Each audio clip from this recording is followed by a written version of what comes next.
Hello and welcome to It Takes Two, where two people watch two movies with the same plot or premise and just have a chat about them. I'm Lisa. And I'm Nick. And welcome to our new podcast that we're trying out, where we basically have an excuse to watch a whole bunch of movies together. Yeah, I mean, we do that anyway. I will say, this is our first episode recording, and it's the quietest either of us have been while watching a movie together. That's true. Because we're just both taking notes the entire time. Yeah, because we wanted to wait until we actually were recording. Yeah.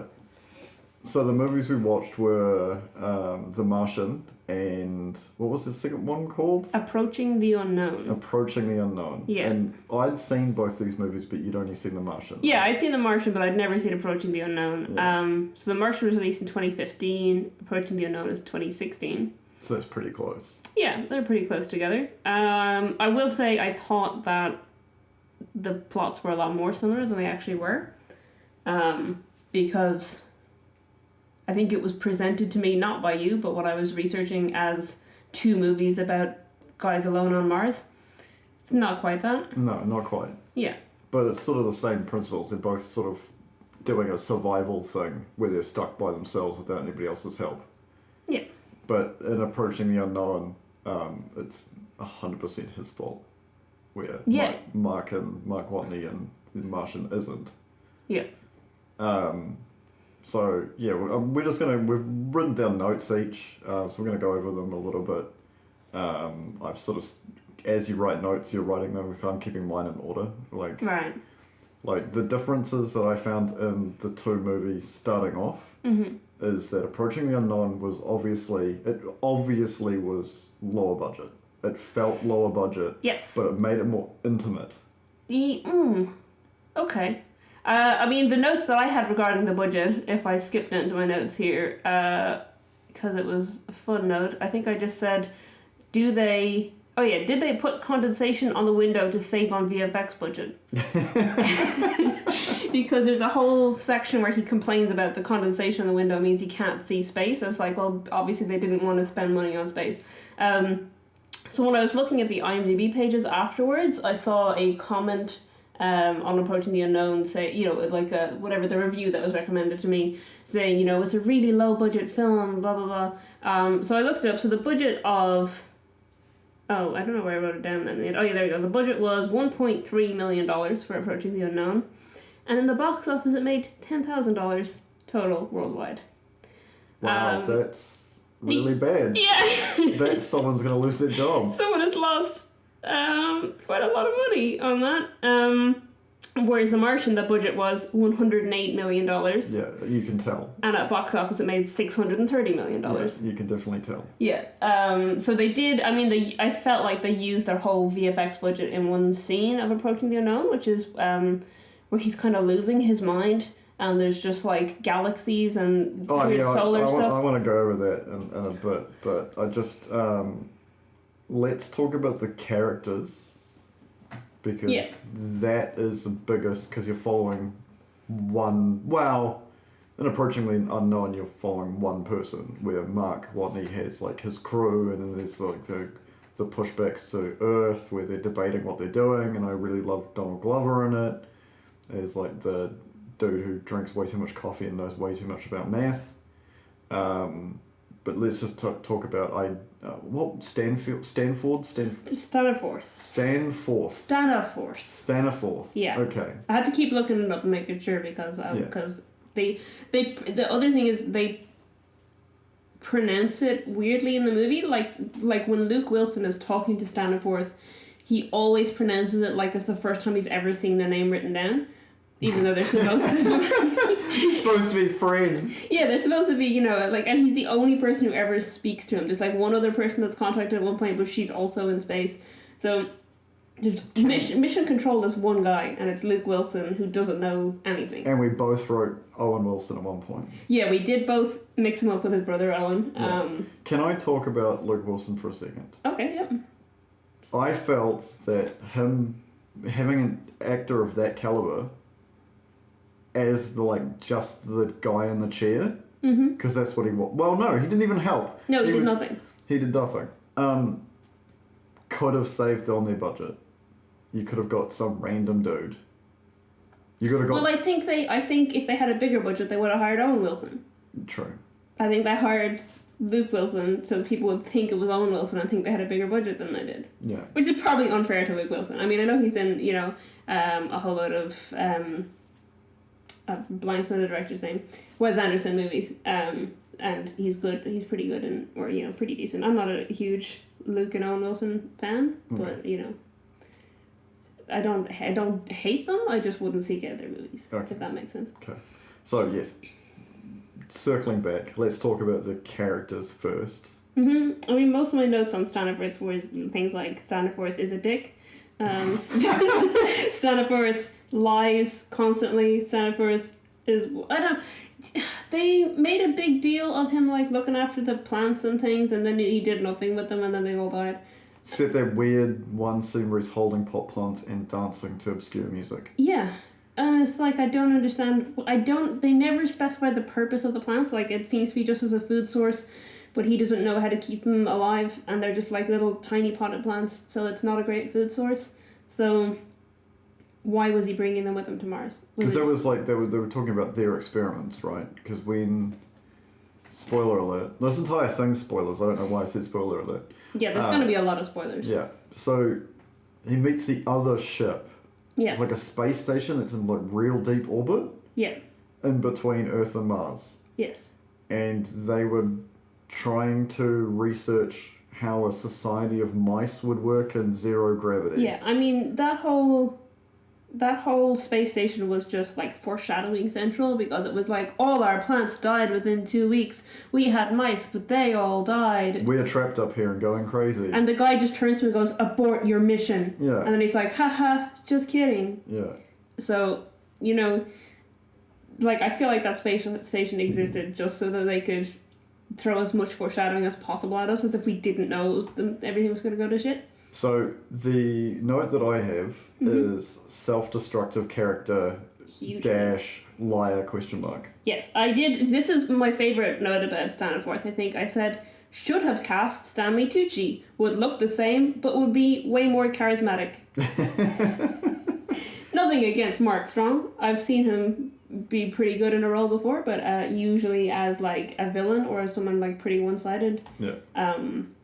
At no point did I want Staniforth to survive, or did I care about a role, because that was one of the first things, genuinely one of the first things I wrote about The Martian, because we watched Approaching the Unknown first. Yeah.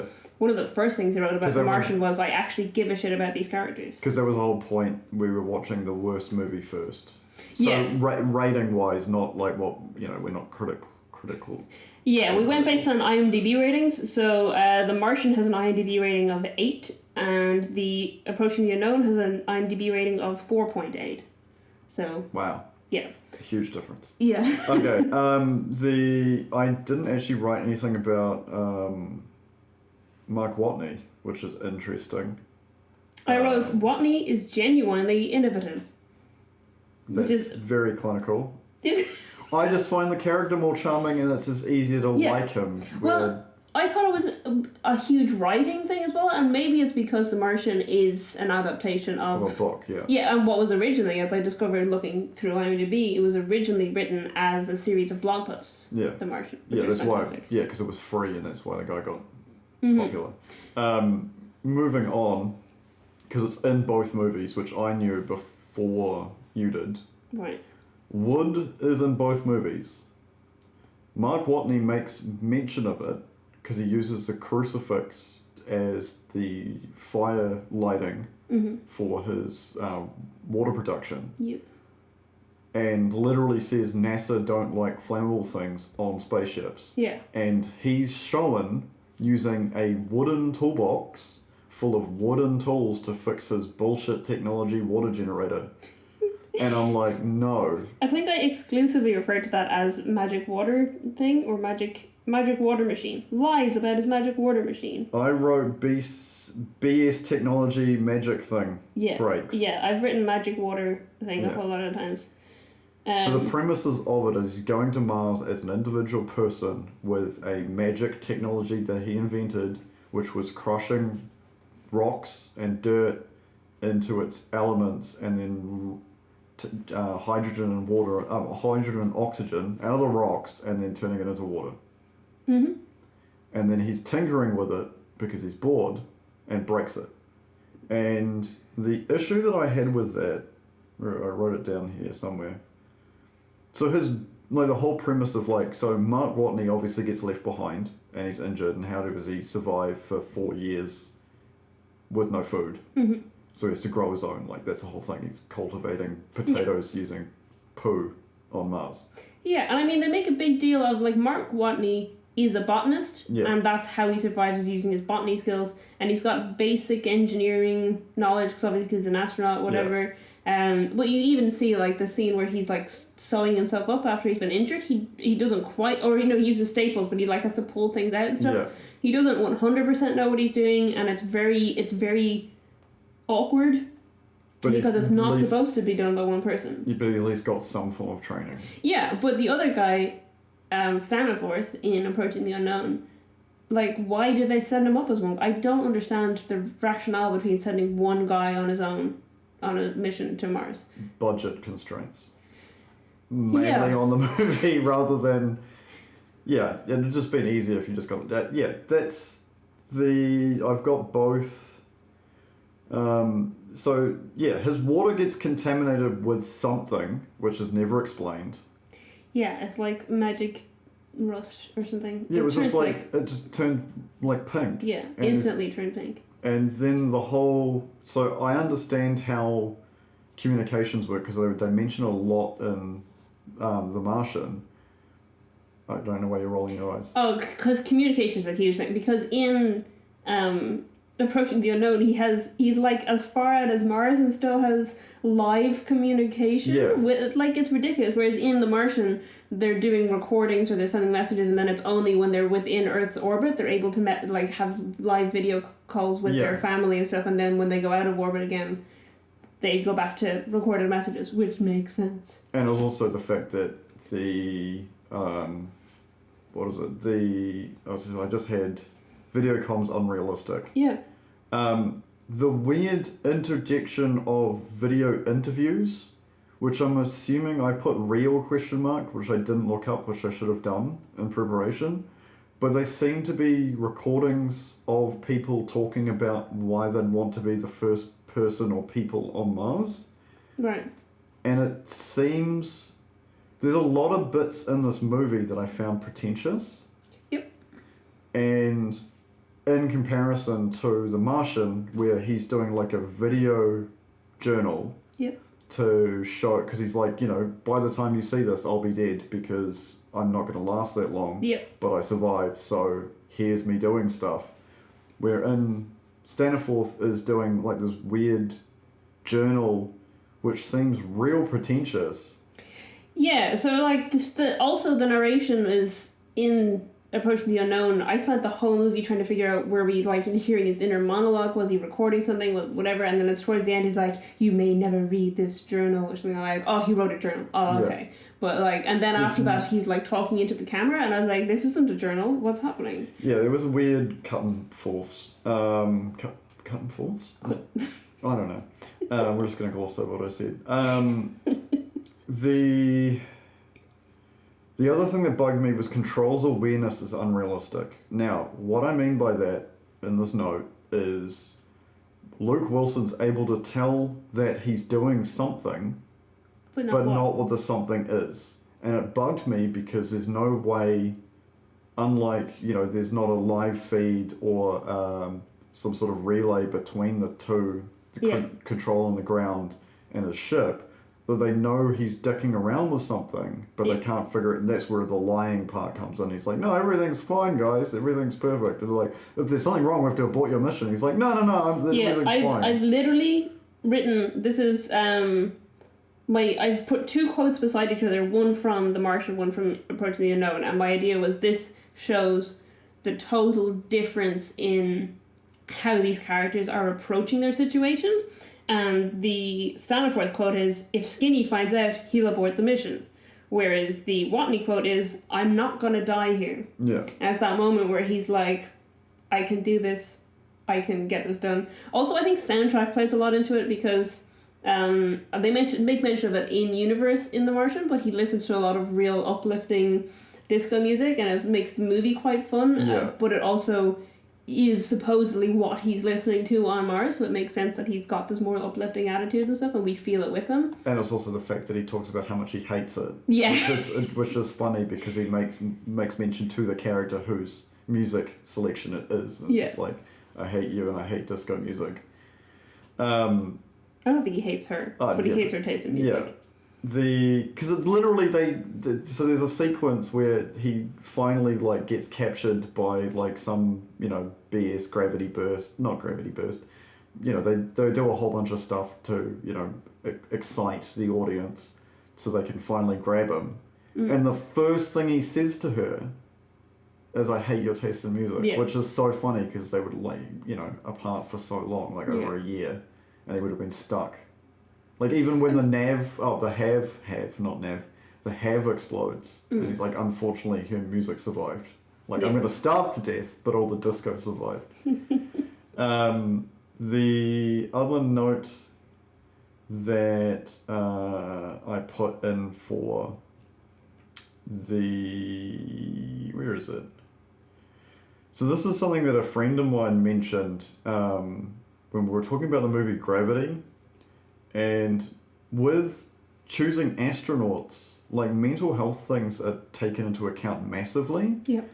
And I think because of his BS technology that he just invented, they sort of glossed over the fact that he had just spent a stupid amount of time in the deserts, like, trying to kill himself. He went to commit suicide and then succeed, so therefore he's able to go into space. Like, it's the self-destructive and liar point that I made is the second note. Yeah, and there's so many flashbacks to his time in the desert, but I hate it every time. It's like, I went to the desert for days, I almost died, I passed out, my legs stopped working, but the magic water machine finally worked and saved me, and now it's broken in space and I can't tell anyone.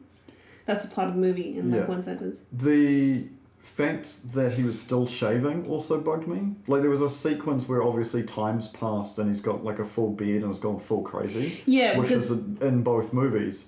Yes, but it's used differently in both movies because I this is what I wrote my thesis on in college, so this is my expertise.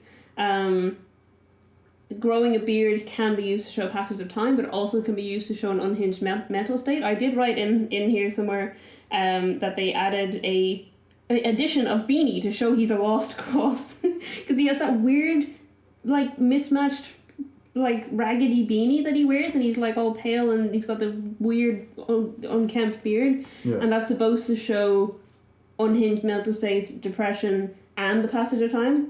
And the thing is that they both shave off their beards before the end of the movie because Mark Watney also grows a beard, but it's clearly just like there's a jump of 7 months, and I want to go, look, he looks different. They also, I found out they used a body double for that scene where he walks away from the camera and he's all skinny because they didn't want to risk Matt Damon's health because he had done it on a previous movie and had health complications. So I thought that was really nice. Christian Bale's done it a whole bunch of times and screwed him up massively. So they didn't want to risk his health, so I thought that was very nice of them. But anyway, in The Martian, when he shaves the beard, it's like a real symbolic, I'm finally going to see people again and I'm going to look like me. Yeah. Whereas in Approaching the Unknown, it's like he's all crazy mental state and whatever, and then he has this moment where he's like his moment of wonder. I think that's what he refers to it as, my moment of wonder.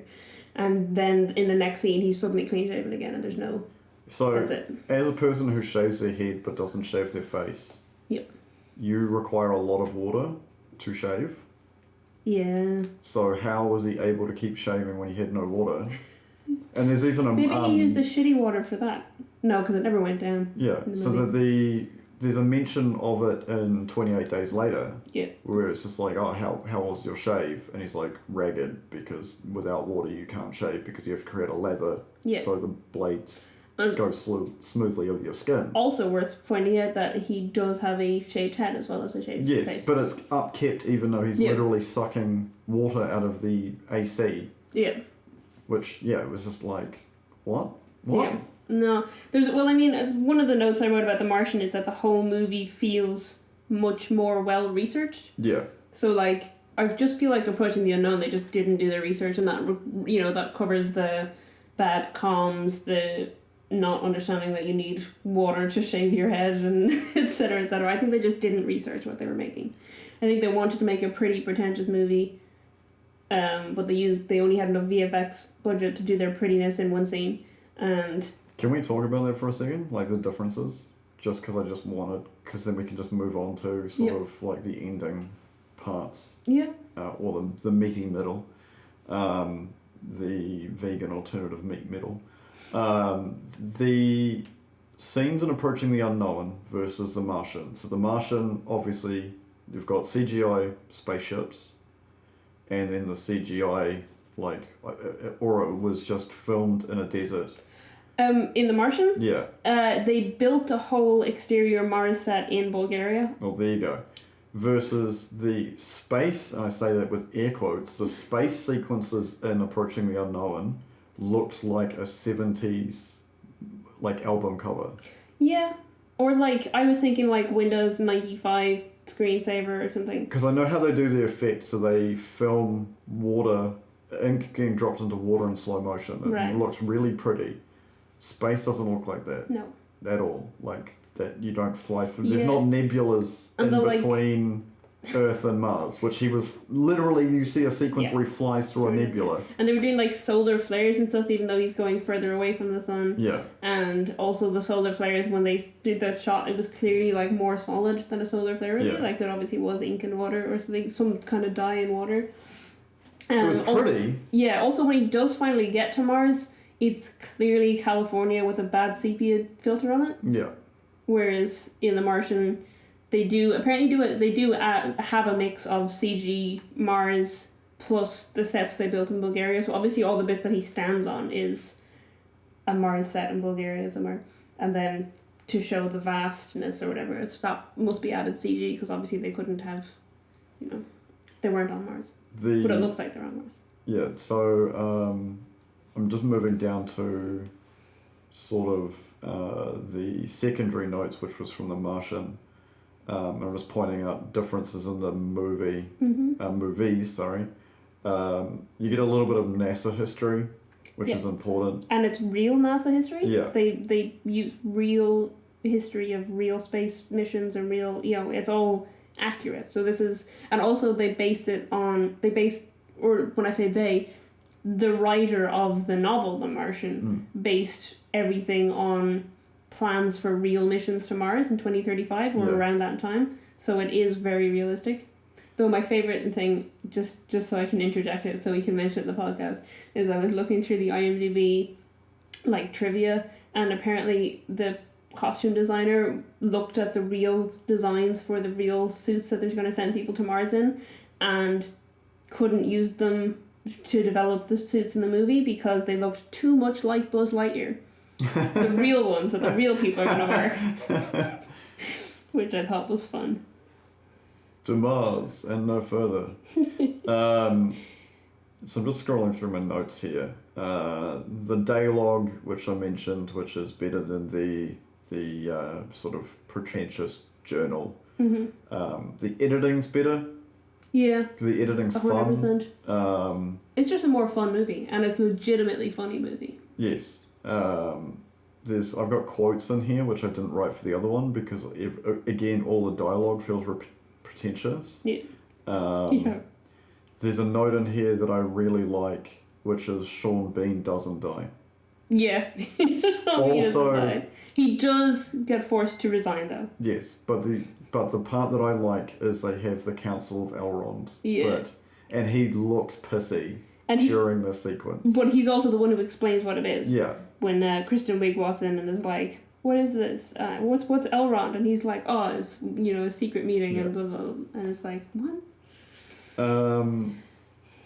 The crops dying is a plot hole, but it makes the story move forward. Versus in which one, crops dying, Buzz? In The Martian. Right. Because I have watched several YouTube channels of the guy you don't like with the weird hands. Oh yeah. Which I won't mention because I really like him, and I don't watch him on the big screen in the lounge. Where even if you freeze dry potato plants, even for like that, because I think he left them for like 12 or 24 hours. Right.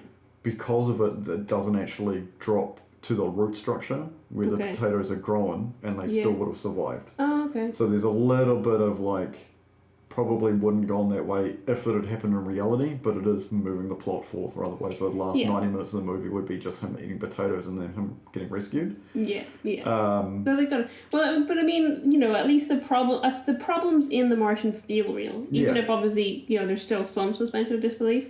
Like in Approaching the Unknown, it's so weird because they have like, he loses signal. I literally took timestamps, and I didn't take timestamps for anything in The Martian because I didn't feel like I needed to.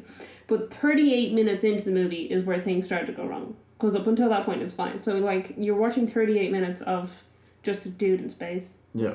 Dancing with his plants to weird music. So 38 minutes in, problems start to go wrong. And there's like 4 or 5 different problems or something, and then they're all fixed within a minute. Yeah. And it's like, the end. Whereas in The Martian, the inciting incident is like right at the beginning. And because it's a long-term problem, he has a long-term solution for it. He develops a way to survive for, you know, X amount of years. You know, he creates his crop and he does it. You know, he finds a long-term solution to a long-term problem, whereas the other one is like, we've got a problem, the signal's gone, oh, the signal's back, oh no, we can't contact her, oh shit, we contacted her, oh no, there's something wrong with the ship, oh, you fixed it. Yeah. And it's all within a minute, and you're like, oh, okay. The sort of the ending that I'd like to sort of, there's one little thing. The Chinese space agency saving the day, to me, just felt like pandering to the Chinese market. Because it's a huge thing at the moment. It's in the book. Because this is one of the things to show. Here's another thing. After watching both movies, I looked at the IMDb trivia for both. There's only 4 things on the whole IMDb trivia page for Approaching the Unknown, and one of them was like, the serial number is this, which is irrelevant. But one of the things that's mentioned in the trivia for The Martian is the Chinese thing. So in the book, there's a lot more. They're not painted as good. Because the Chinese government or the Chinese space agency come in and they say, we will help you if you'll send one of our astronauts to space on the next mission. Yeah. Which is, it's hinted at in the movie because there is one of their agents in the next mission. Yeah. But the deal is never put in. Yeah. So, I mean, they do exist in the book. So there's a lot of stuff that the Western audience doesn't see in the Marvel movies as well. They edit that out for the non-Chinese market. Right. There's a lot of it going on, and it's now annoying me because someone else pointed it out to me, and it now annoys me. It's one of those things where you just don't notice it until someone else points it out. Okay. Well, we can have a segment in the podcast where we complain about pandering to the Chinese market. And let's find out how these movies pander to the Chinese market. Do you think Approaching the Unknown pander to the Chinese? I don't approach. It didn't pander any market. It's just not a good movie. Well, it's not a bad movie. It's an average. It's 4.8 on IMDb. That's bad, not average. It's slightly below average. It's pretentious and low budget. Even the font felt low budget. Like, it was just like, what can I pick a non-copyrighted font? Yeah, I mean, I was surprised they spent over $1 million on it. I thought that was more budget than I expected it to have. But then again, compared to The Martian having like 100 million, it's a huge difference. But the cast is a big thing, I think, with The Martian, because like when I wrote down notes before we watched the movies, I used the like main cast as listed on IMDb. So for Approaching the Unknown, it's just Mark Strong, Luke Wilson, which is fair because they're basically the only people in the movie. There's like 3 other people and they're in it very briefly. Even Luke Wilson is in it quite briefly, to be honest. He could have filmed it all in one day. Literally probably filmed it all in one day. Yeah. Whereas the other one, it just says Matt Damon, Jessica Chastain, Kristen Wiig. But there's so much more than that. Yeah. There's so much more than that. Like, I mean, you have multiple Marvel actors on it, because you've got Michael Pena and Sebastian Stan, both on the Ares 3. Benedict Wong is in the Marvel universe, and he's, a scientist in it. JPL. Yeah, you've got Sean Bean, Chiwetel Ejiofor. Which is great. Yeah. I love him. He's so good. Donald Glover. Yeah. Like, it's ridiculous. What's the other lady on the space station? Kate Mara. Yeah. I don't know who plays the last guy on the space. I don't know who he is. I feel like I haven't seen him in anything, so I'm not sure who he is. But, you know. He had a lot of kids. He did have a lot of kids. Well, the character, not the actor. The character had like 7 kids. Yeah. The endings of both movies. Staniforth goes to Mars wanting to be immortal. Is that what he's doing? That's how what I took away with it. I wrote down immortal, not as in won't die, and his name will never die like Buzz and Neil. Is what I wrote down as my note. Yeah, okay. So he's the first person on Mars. Yeah. He's going to die because he has no resources, and he went against NASA's Yeah, and he's an idiot. And he's an idiot and self-destructive. I wrote a lot of wind sounds in credits. And then so when the roll the credit comes up, it's like this weird twangy music that I thought sounded like it was trying to be a rip off of the Firefly theme, and I was like, do they think it's a western? Because it didn't feel like a western. Is that what do they think he was like a lone ranger? I'm not sure what they were going for. So at the end of The Martian, I've written down space pirate, which isn't related but is cool. First person speech is hopeful and not pretentious. Beautiful without being trippy. Ending is sweet without being sappy. Yep, that's pretty accurate. More rounded, nicer ending than I'm gonna go die in this desert because I'm a self-destructive asshole. Yeah, but I also the go die in the desert thing on Mars could be a good ending if I gave any amount of shit about the character. Yeah. You know, if I was like, oh no, if he was Sam Bell from Moon arriving on Mars and he's gonna die, I'd be like, oh no, Sam Bell, you know? Yeah, because he's likable. Yeah. Sam Bell is likable. Yeah. If they put Stanley Tucci in instead of Mark Strong. Sorry, Mark Strong again. I don't think you're a bad actor. It was not a great character for you. Yeah. And I think Stanley Tucci is so naturally charismatic that it wouldn't have mattered how shitty the writing was. And I would have liked him. Because he's Stanley Tucci. I would have gone, that's Stanley Tucci and I like him. Just like we watched, we're probably going to watch that one again for another, I was going to say The Silence. Which, yes, yeah, we'll watch that for another episode. Quiet Places. But I do like Stanley Tucci, regardless of the movie he's in. We were going to compare notes as an ending. Yeah. But I think we already sort of did it halfway all the way through. Through, all the way through, because it started off with, I wrote a note here. Yeah, well, we could. I mean, if you have any fun notes that you didn't, I mean, because I reorganized my notes before we recorded to things that will probably be relevant to talk about, but I also have notes, that I took while watching it, which were a lot more, stream of consciousness. I think the only cool notes in here is from The Martian, which is hell yeah potatoes. Oh yeah, I also wrote hell yeah potatoes. Well, I think I said that out loud, so you... Then I wrote it down.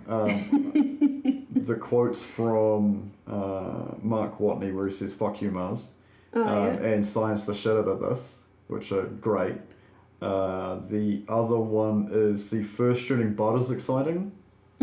Which, as a person who's grown plants before, coming home or getting up in the morning and seeing one of them's taken root is actually an exciting thing. I actually mentioned that in my notes as well because I thought they put so much more weight on that first budding potato than they ever did on anything to do with his water machine in the other movie. Like, if they could have, when he's in the desert, they should have shown, the first drop and be all, how important that was. But, where they just made it about, his personal inner monologue struggle, which, again, pretentious. I think that's it. I've got a series, so these notes are all in a row in my Approaching the Unknown one, so I'm going to read them out word for word because this is just, what I was thinking when I was watching the movie. So 44 minutes in, I have a timestamp here. Oh God. Magic water machine, do a boo-boo. And then I said, Mark Strong, Staniforth, too cocky and stubborn, won't ask for help, lying about the magic water machine. If Skinny finds out, he'll abort the mission. More like, your machine is a dum-dum. Desert scenes are bullshit. Staniforth is kind of a dick. Also, dumb as shit. Plants dying, Kel surprise. So that's my take on Approaching the Unknown. I do have I've written down he's a dipshit further on as well. I think I just really didn't like this guy. Movie is too long and or too boring. I did write he's got cabin fever at one point, which I think is accurate. Yeah. I'm gonna do... Okay, sorry. Yeah. And also he's definitely not sane. So, you know, most of my notes I think were about... Also I wrote weird smell thing, but that was he like... Had like... Oh yeah, the weird smell thing. He had a weird smell thing, which I forgot about until I read my notes just now. He like... Because there's 3 major things that happen to you when you spend a lot of time in space. Eventually you'll go blind. Because something about your eyes don't like gravity that ain't pressure, Earth. Yeah. You'll grow taller, you'll go blind, and everything tastes really bad. Oh, okay. Because there's something about... I can't remember, it was a quote from somebody that I stole from some video. Okay. That I don't remember now. So that explanation of where I stole the quote from doesn't make any sense. But yeah, there's something about food that tastes funny in space. So like people on the ISS have issues with what they eat because everything tastes funny. Which obviously there's a sequence in The Martian where he's like, I'm going to have my potato with some antidepressant, what was it? Xanax? Yeah, something like that, yeah. Yeah, because I ran out of ketchup 3 weeks ago. It's like, yep, that makes sense. That is sort of the issue that for me with the smell thing is he's like got the weird recordings of Earth. Yep. That he's listening to just like sleep music. Mm-hmm. And like smell. He's got like little spray canisters of smells or something. And he's trying to remember what they are. And I don't know if that's accurate. I don't know what smell does in space. Yeah, I have no idea. I don't know what smell does on Earth. Yeah. But, so. Yeah, I just felt weird to be included in a movie that was already felt too long. Yeah. But I mean, like, which, you know, when I went through the inciting incident, nothing goes wrong in Approaching the Unknown until 38 minutes in. Yeah. So why do we have 38 minutes of nothing going wrong? It's true.